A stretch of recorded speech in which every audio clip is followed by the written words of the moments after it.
ദേവാരാധന പോലെ തന്നെ വീരാരാധനയിലും പഴയ തലമുറ ശ്രദ്ധിച്ചിരുന്നു. കൊല്ലം ജില്ലയിൽ മലനട എന്ന സ്ഥലത്ത് ദുര്യോധന ക്ഷേത്രമുണ്ട്. മലബാറിൽ തെയ്യം നടത്തുമ്പോൾ അതിൽ ധാരാളം വീരന്മാരെ കെട്ടിയാടാറുണ്ട്. ചില പ്രദേശങ്ങളിൽ ആ പ്രദേശത്തിൻ്റെത് മാത്രമായ ദേവന്മാരുണ്ടായത് ഇങ്ങനെയാണ്.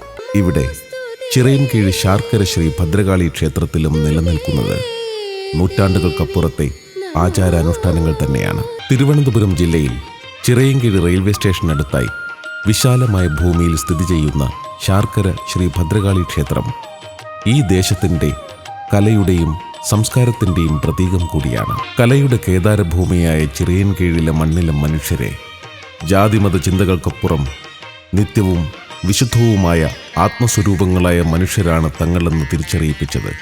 തലമുറകളായി മാതൃകാപരമായ ആചാരാനുഷ്ഠാനങ്ങൾ നിലനിൽക്കുന്ന ശ്രീ ശാർക്കര ഭദ്രകാളി ക്ഷേത്രം തന്നെയാണ്.